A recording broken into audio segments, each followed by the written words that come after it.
Hello everyone, it's Shane Kanto, your Wasteland reviewer, and I'm here to review Anemone.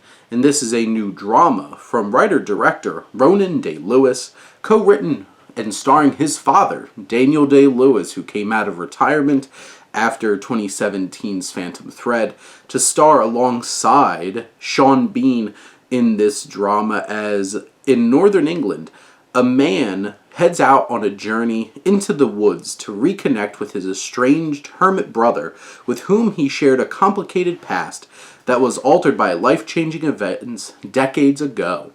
And this particular film, from the start, you can tell that Ronan Day-Lewis has such an eye for filmmaking.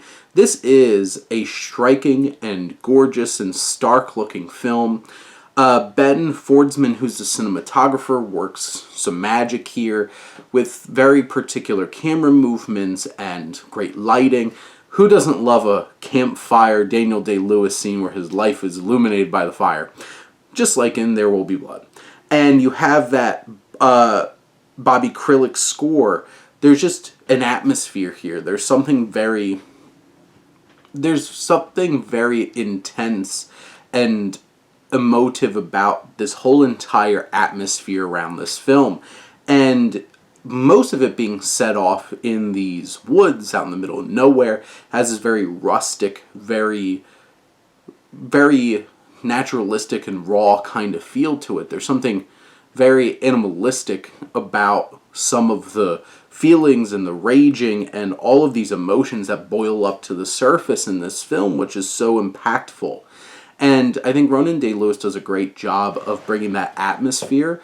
There's really dynamic elements. There's more very symbolic and metaphorical, metaphysical kinds of visuals at times, and they look interesting and engaging and fascinating, but how they fit into the film, as I think one of the biggest issues with this film is pacing. There's moments where this drags to a halt, and that really drags a lot of the feeling of this film down because it becomes a bit boring, honestly, at times.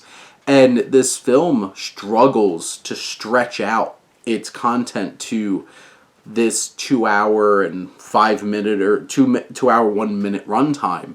And especially where you start getting into that more metaphysical kinds of elements, the metaphorical symbolism, that kind of stuff, is all tacked on towards the end when it feels like we already know what the film is about.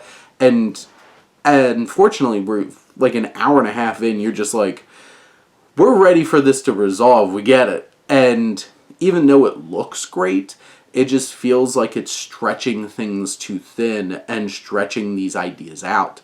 Because this film does tackle some very compelling ideas of, these estranged brothers. You have that challenging brotherly dynamic.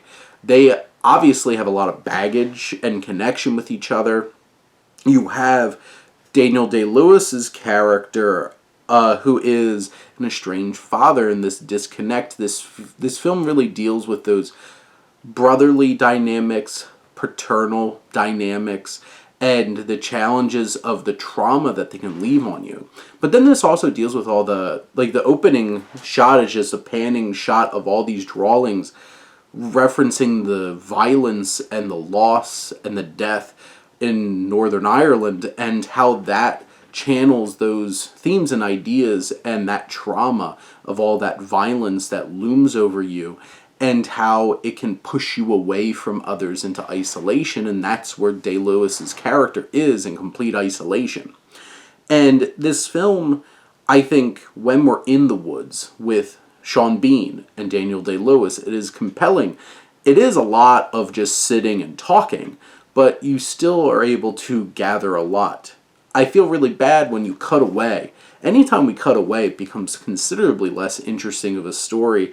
And really, Samuel Bottomley is saddled with being the son character, who basically a lot of his scenes are just there to spell out the themes and ideas of the film that we're already gathering from the scenes out in the woods.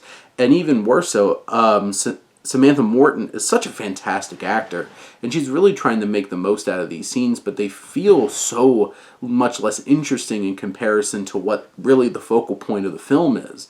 Daniel Day-Lewis is the greatest. I will argue with anybody he's the greatest actor of all time, has given some of the greatest performances of all time, and arguably the greatest of all time, and he shows that he still has it. Any time that he's monologuing, you feel every word.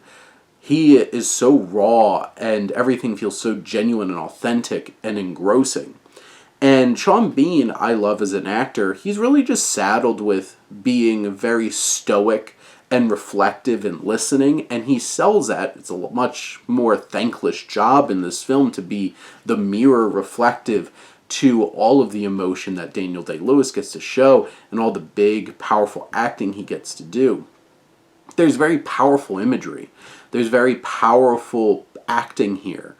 This film has rich ideas. It just feels like this would have been better as a much tighter, more focused story instead of trying to, build it out too much. Things didn't need to be explained in terms of certain things, but they do, and they spend whole scenes and sections and actors on those elements that feel like they distract from the main focus of the story.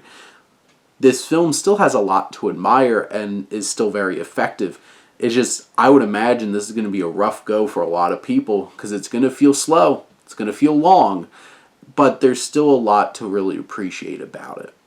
But those are my thoughts on Anemone. Let me know what you think, and let's talk some movies. But thank you, as always, for tuning in and supporting your Wasteland reviewer.